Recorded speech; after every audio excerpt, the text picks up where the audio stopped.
The next topic is interconversion of states of matter. The change of state of matter from one state to another and then bringing it back into the original form without any change in the composition is called interconversion of states of matter. Now, this is brought about by two factors, by change in temperature and by change in pressure. First, we will take this factor by change in temperature. How does temperature affect it? From solid to liquid, the three states of matter are given over here: solid, liquid and gas. Solid, on heating, solid changes to liquid, and this process is called melting or fusion.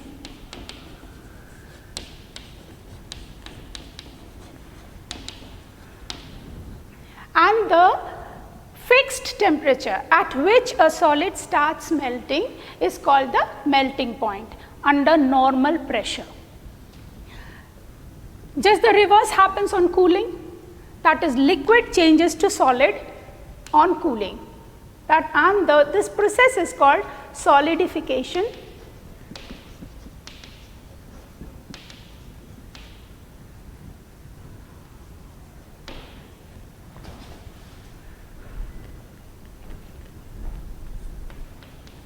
Freezing. Both the processes take place at the same temperature. That is, the numerical value of freezing and melting, in freezing point and melting point, the numerical value is same. For example, ice. Water freezes at 0 degrees Celsius, that is, the freezing point of water is 0 degrees Celsius, and the melting point of ice is also 0 degree Celsius. So, the numerical value of both is equal to, in case of water, is equal to 0 degree Celsius. Now, liquid to gas. The liquid on further heating converts to gaseous state of matter. And what is it called? It is called vaporization, boiling or vaporization. Boiling or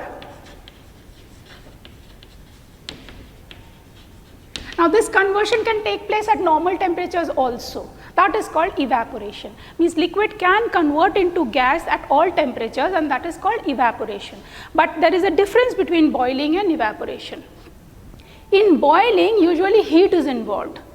Boiling, heat is involved, and in evaporation, that takes place at all temperatures. And boiling is a bulk phenomenon. The whole liquid, mass of the liquid is taking part, and evaporation is just a surface phenomenon. And of course, evaporation is a slow process and boiling is a rapid process. Just the reverse from gaseous state to liquid state. That is, on cooling, the gas converts to liquid and it is called condensation.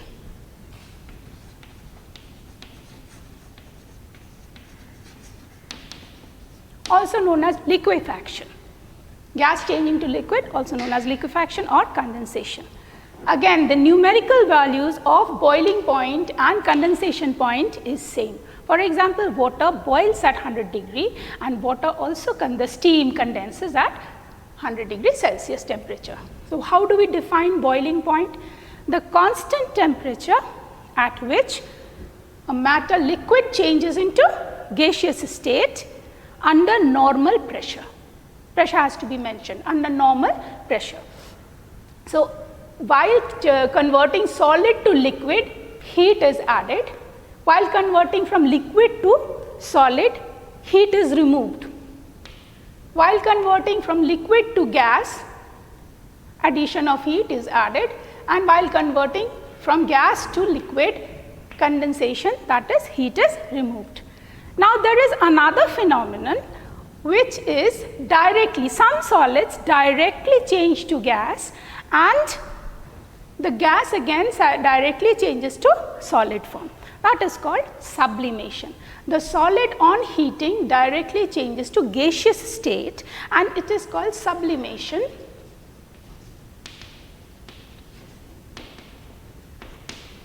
And the gaseous form again solidifies and it is called deposition. and the solid form that we get is the sublimate. This is called deposition, and the solid form is called sublimate. I'll just show you the test tube, the experiment that we did in the morning. The iodine was heated. The gaseous form of iodine has condensed back on the upper part of the test tube. You can see the brown vapors. I was showing you diffusion and sublimation in this. The crystals have again solidified, recrystallized on the upper parts of the cooler parts of the test tube. So that is called sublimate. That re-solidified substance iodine is called sublimate. The process is called sublimation from solid to gaseous state. When the gaseous state again got redeposited, that is called deposition, and the redeposited particles are called sublimate. Now let's see how the change in pressure. Okay, before change in pressure, let us study why this happens. Why, by the change in temperature, why is the state changing from solid to liquid, from liquid to gas, and gas to again some. So these changes can be explained on the basis of kinetic theory. When suppose you take some ice in a beaker, ice is taken in beaker and you are heating it. So when it is heated, the solid absorbs the heat and the kinetic energy increases. When the kinetic energy increases, that is, they start vibrate. You know that the particles in a solid are in a compact state. They vibrate in their mean position. But when kinetic energy increases on increase of heat energy, they start vibrating with a greater frequency. That is, they vibrate more vigorously. And when they vibrate more vigorously, they start hitting at the neighboring particles. And in this way, the gaps increase between the particles. The gaps increase and the force of attraction decreases. And ultimately, eventually, a stage comes when the kinetic energy overcomes the force of attraction. And the particles just crumble down, gaps increase, and from solid state, it converts into the liquid state. So this converts into water, liquid state. Now, if we continue heating, then what happens? If we continue heating, more and more kinetic energy will be acquired by the molecules over here, and they start leaving the surface. So they start leaving. The intermolecular forces of attraction become very feeble, almost negligible, and the molecules start leaving the surface, and we say that the liquid converts into the vapor state or the gaseous state of matter.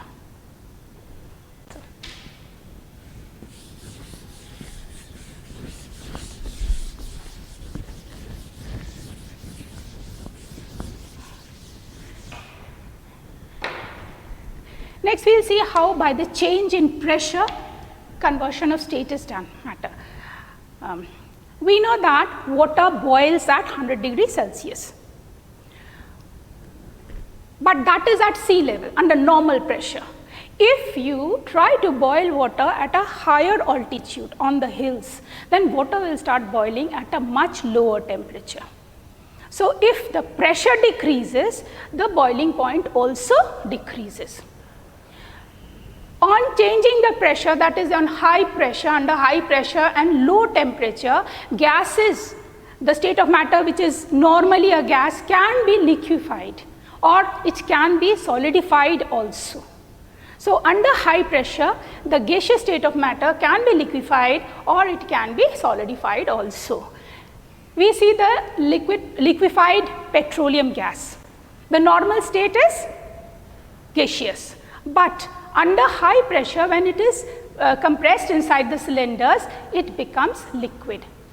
That's why it's called liquefied petroleum gas. The molten lava under the earth, it's solid rocks and minerals which convert into liquid and flows like a molten lava under, that is in a liquid molten state. Next, we will be doing one law called the conservation of mass, law of conservation of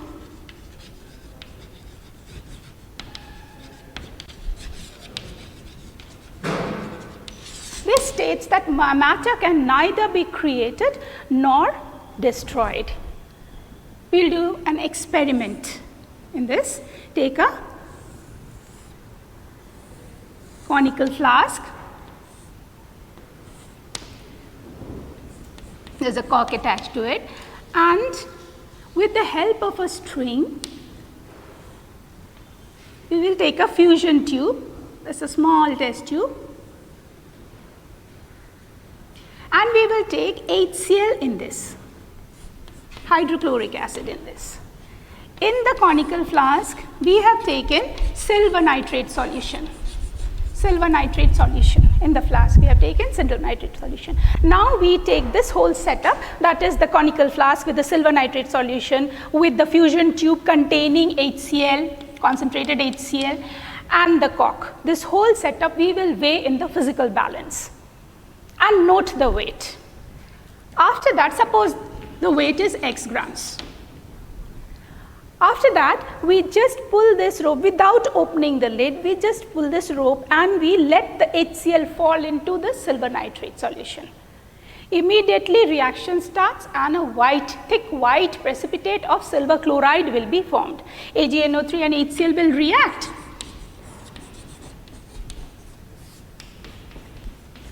And it will form a white precipitate of AgCl.